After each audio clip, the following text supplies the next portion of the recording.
Welcome to the Oracle's Sanctum. Today we begin a journey into the mind and philosophy of one of the most profound thinkers of the modern era, Carl Gustav Jung. Jung was a Swiss psychiatrist, a philosopher, a writer, and the founder of analytical psychology. His work touched not only psychology but also literature, anthropology, philosophy, and even spirituality. While many know him as one of the early collaborators of Sigmund Freud, his eventual departure from Freud's theories allowed him to build a school of thought that continues to influence psychology and human development to this day. Jung was fascinated with what lies beneath the surface of human consciousness. He believed that beyond our everyday awareness exists a vast unconscious filled with memories, archetypes, and hidden truths about who we are. His philosophy is not just about treating mental illness, it is about helping every individual discover meaning, purpose, and wholeness in their lives. That is why, even decades after his passing, Jung's wisdom feels timeless. In this series, we will uncover 9 of his most powerful life lessons. Let's begin with the first lesson. Look inside yourself first. Jung once wrote, "Who looks outside, dreams. Who looks inside, awakens." This simple yet powerful statement captures one of his deepest insights about the human condition. Too often, we define ourselves by how others see us. We worry about our reputation, the approval of society, or how our family, friends, and colleagues perceive us.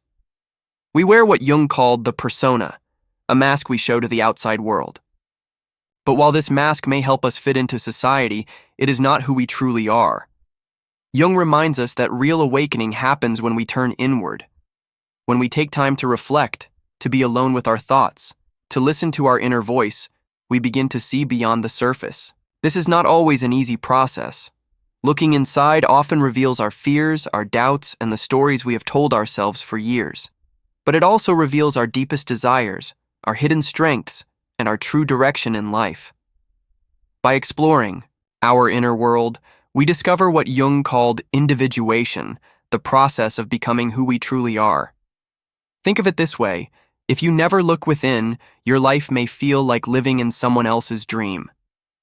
You simply follow the crowd, repeating patterns without ever asking yourself if they are truly yours. But when you pause, reflect, and pay attention to your dreams, your desires, and your talents, you begin to carve out your own path. For example, journaling, meditation, or even quiet walks in nature can help you connect with this inner self. Making a habit of asking questions like, "What do I really want?" or "What matters most to me?" can slowly reveal the answers. Awakening requires courage, but it also brings freedom, the freedom to live life on your terms. The second lesson from Jung is equally transformative: integrate your contraries. He once wrote, "Wholeness is not achieved by cutting off a portion of one's being, but by integration of the contraries." In simple terms, this means that instead of rejecting the parts of ourselves we don't like, we must acknowledge them and bring them into harmony. Jung developed the concepts of anima and animus to describe the hidden contrasexual aspects of our psyche. He believed that within every man exists a feminine dimension, the anima, and within every woman exists a masculine dimension, the animus. While the language reflects the culture of his time, the core insight is still powerful today. Each of us has multiple sides, and wholeness requires embracing them. When we ignore or suppress parts of ourselves, they don't disappear. Instead, they often resurface in unhealthy ways. For example, someone who suppresses their emotions may appear strong on the outside, but struggle with deep loneliness or anger inside. Someone who hides their assertiveness may seem kind and agreeable, but secretly feel frustrated or unheard. Jung's wisdom teaches us that healing comes when we accept these hidden sides and learn to integrate them. Imagine a man who has always been taught to suppress his emotions. By reconnecting with his sensitivity and allowing himself to express vulnerability, he becomes not weaker, but more complete. Likewise, a woman who has always been discouraged from being assertive may discover strength and independence when she integrates her inner masculine qualities. This integration not only improves our relationship with ourselves, but also with others, making us more balanced, empathetic, and whole. Jung often encouraged people to keep track of their daily behaviors, and notice patterns, when they felt imbalanced, when they repressed emotions, or when they overcompensated. By reflecting on these moments, we can begin to bring hidden parts of ourselves into light. Integration is not about losing who we are. It is about becoming fuller, richer versions of ourselves. The third lesson takes us into one of Jung's most fascinating areas of study, the analysis of dreams. Jung believed that the dream shows the inner truth and reality of the patient as it really is, not as I conjecture it to be, and not as he would like it to be, but as it is. For him, dreams were not meaningless, random images. They were messages from the unconscious, a language of symbols that, if decoded, could reveal powerful insights about our lives. At first glance, dreams can seem absurd or even chaotic, but Jung taught that by carefully examining them, we can uncover hidden truths about our desires, fears, and conflicts. For example, if you dream of being lost in a forest, it might reflect confusion or uncertainty in your waking life. If you dream of water, it might symbolize deep emotions waiting to be explored. Jung encouraged people to write down their dreams as soon as they wake up, capturing even the smallest details before they fade away. Once recorded, the next step is to reflect on the symbols and connect them with real-life experiences. Ask yourself, does this object, person, or situation remind me of something in my daily life? Does it carry an emotional weight or link to a memory? By piecing together these associations, we begin to see patterns and meanings that were hidden. Jung also warned that dreams often carry truths we would rather avoid. They might reveal fears we don't want to face, desires we are ashamed of, or conflicts we try to deny. But by confronting these messages, we grow stronger. For example, a recurring dream of being chased may signal unresolved anxiety or avoidance in waking life. By exploring the dream, we can identify the fear and begin to face it consciously. Dreams, in Jung's view, are not just random stories. They are guides, pointing us toward the parts of ourselves that need attention. Whether you are a psychologist, a seeker of wisdom, or simply someone curious about your inner life, analyzing your dreams can be a powerful tool for self-discovery. As we close the first part of this journey, we see how Jung's lessons all point toward one central idea: self-awareness. By looking within, integrating our hidden sides, and paying attention to our dreams, we begin to awaken. These practices help us move beyond superficial living into a deeper, more authentic experience of life. Carl Jung's philosophy is not just about abstract theories. It is deeply practical, offering guidance for how we can live with more clarity, courage, and balance. In part 1, we explored the importance of looking within, integrating our hidden sides, and learning from our dreams. Now, in this part, we move forward to the next 3 lessons, insights that reveal how we can face reality, understand our collective influences, and learn to think before we judge. Let's begin with Jung's 4th lesson: learn to face reality. Jung once wrote, "What you resist persists." This short sentence carries immense truth. Whenever we run away from problems, fears, or painful experiences, they don't vanish. They come back, often stronger than before. Think about a fear you have avoided for years. The more you try to ignore it, the more it lingers in the background, shaping your choices and limiting your freedom. In psychology, resistance is a defense mechanism. We resist looking at uncomfortable truths, whether it's about ourselves, our relationships, or our circumstances. But this resistance doesn't solve anything. It only makes the problem grow. Jung believed that psychological well-being depends on our willingness to face reality as it is, not as we wish it to be, not as we pretend it to be, but as it truly stands before us. Imagine someone who struggles at work, constantly clashing with their boss. Instead of confronting the issue directly, they avoid conversations, hide their mistakes, and pretend everything is fine. At home, they keep their stress secret from their partner. But the more they resist acknowledging the problem, the more pressure builds until eventually the situation explodes, perhaps in a lost job or a broken relationship. What Jung teaches is that avoidance only deepens suffering. The first step toward healing is acceptance. Yes, this is my reality. From acceptance comes the courage to act. This lesson applies to all areas of life. If you resist sadness, it doesn't disappear. It hides beneath the surface and transforms into depression or numbness. If you resist fear, it grows into anxiety. If you resist anger, it may burst out unexpectedly in destructive ways. By facing reality directly, naming what is happening, feeling the emotions fully, and seeking solutions, we free ourselves from the trap of resistance. Jung reminds us, only by facing the shadow can we find light. The fifth lesson from Jung is both fascinating and humbling. Be aware of superstitions. He once said, "Primitive superstition lies just below the surface of even the most tough-minded individuals."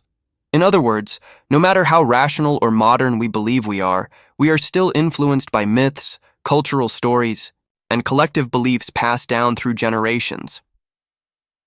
Jung introduced the idea of the collective unconscious, a layer of the psyche that is shared by all humanity. Within it lie archetypes, primordial images, and symbolic patterns that shape the way we think and feel. Myths, legends, and even superstitions are expressions of this collective unconscious. That's why similar stories appear in cultures separated by oceans and centuries. For example, the image of the serpent, sometimes feared, sometimes revered, appears in myths from the Bible to ancient India to indigenous traditions. Jung warned that the people who believe they are completely free of superstition are often the ones most vulnerable to it. Why? Because denying our unconscious influences makes us blind to them. Superstitions, phobias, and irrational fears are not just silly quirks. They are signs of deeper forces at work in our psyche. A child who fears snakes, even in a country where snakes are rare, may be echoing an ancient fear embedded in the human story. The lesson is not to mock or dismiss these patterns, but to recognize them. By acknowledging superstition, we can integrate it into our conscious awareness. For instance, someone with a fear of the dark might reflect on how darkness symbolizes the unknown, the unconscious, or hidden aspects of themselves. Instead of laughing at the fear or trying to deny it, they can ask, "What is this fear trying to show me?" Jung's insight here is that the collective unconscious is not a weakness. It is a source of wisdom. Myths and superstitions carry symbolic truths about human experience. By listening to them, we connect with the shared humanity of those who came before us. At the same time, we must balance this awareness with reason. Recognizing that superstitions influence us does not mean we must blindly follow them. Rather, it means we can use them as tools for reflection while still grounding ourselves in conscious, rational choices. The sixth lesson ties directly to how we deal with others. Think, do not judge. Jung observed that judging others often tells us more about ourselves than about the people we criticize. This happens through a psychological process called projection. When we find ourselves disturbed by another person's behavior, it is often because it mirrors something unresolved within us. For example, if you constantly find yourself annoyed by someone's arrogance, it may be that you have not fully acknowledged your own desire for recognition. If you are quick to condemn someone's dishonesty, it might be a sign that you struggle with your own truthfulness in certain areas. Jung's point is not that we should excuse bad behavior, but that we should first examine why it provokes such a strong reaction in us. Thinking instead of judging requires patience and empathy. Instead of rushing to criticize, we pause to consider the bigger picture. Perhaps a colleague at work has become unusually careless. Instead of immediately labeling them as lazy, we might ask, what is happening in their life? Are they struggling with stress, grief, or health issues? A simple, compassionate conversation may uncover the real cause and even strengthen the relationship. This lesson also reminds us that honesty and judgment are not the same thing. We often confuse bluntness with truth, believing that saying whatever comes to mind is virtuous. But Jung cautioned that unchecked honesty can be just as destructive as dishonesty. True wisdom lies in balancing sincerity with kindness, thought with understanding. There is an old saying, "Do not judge a person until you have walked a mile in their shoes." Jung's philosophy aligns perfectly with this. Thinking before judging not only makes us more empathetic toward others, it also helps us grow by revealing hidden parts of ourselves. Every judgment we cast is an opportunity to look inward and ask, what does this reaction reveal about me?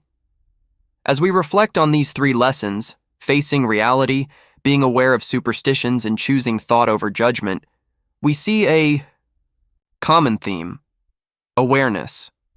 Jung's philosophy is about bringing what is hidden into the light, whether it is our fears, our cultural influences, or our unconscious projections.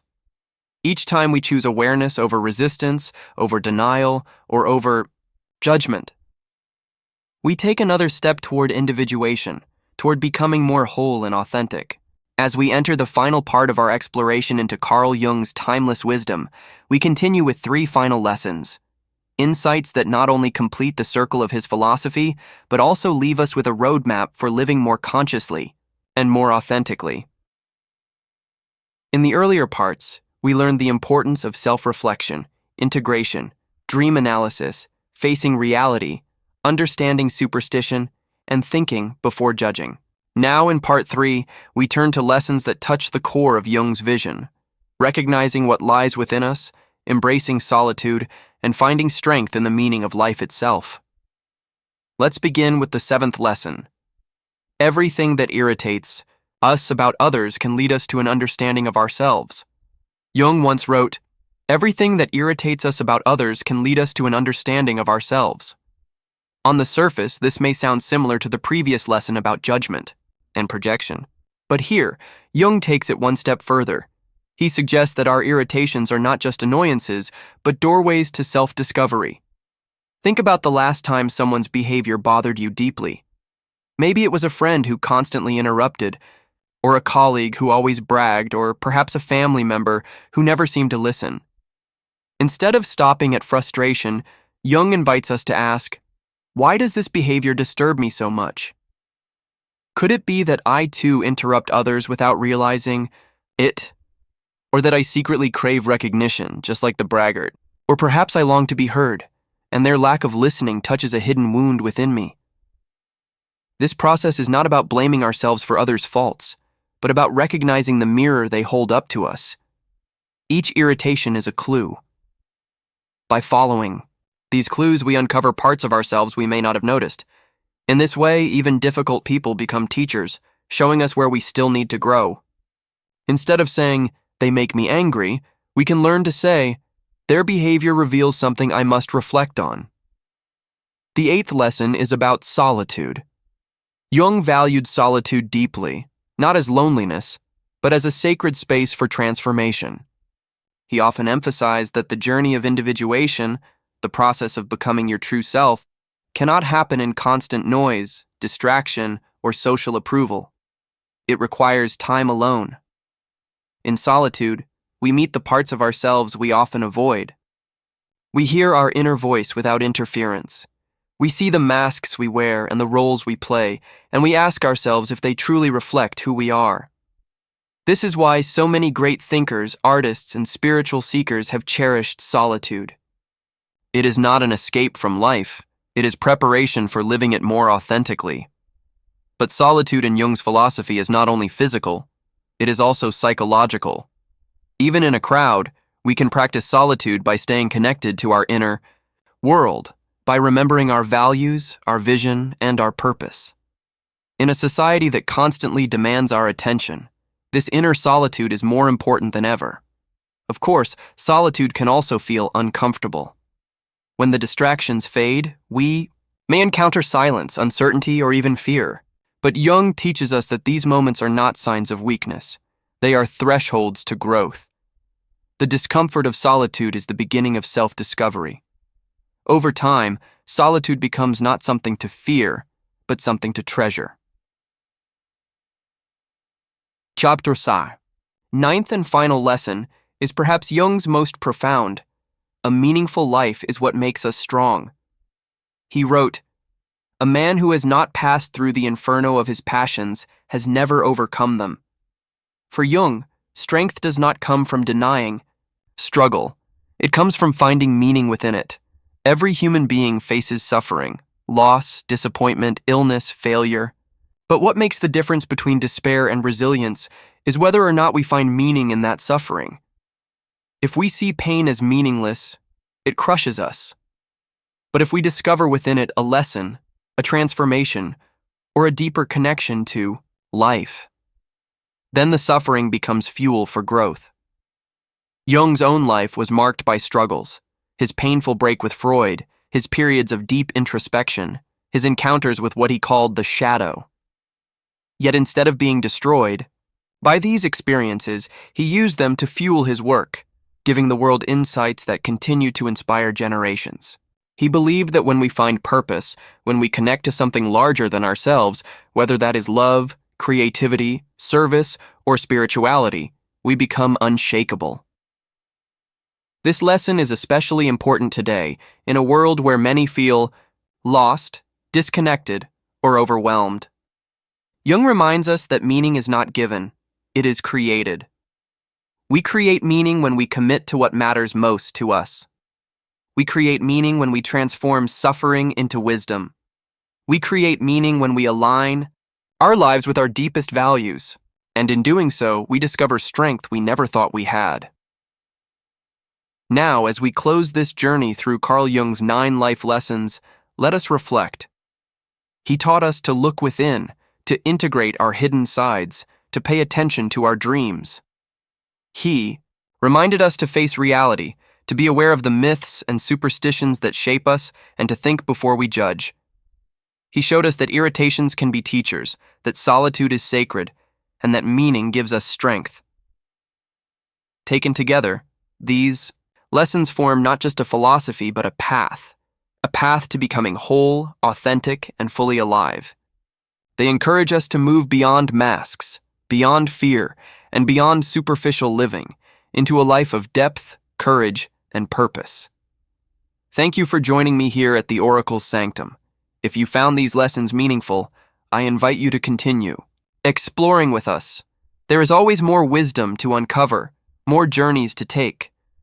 Remember to subscribe, share your thoughts in the comments, and reflect on which of Jung's lessons speaks most strongly to you right now.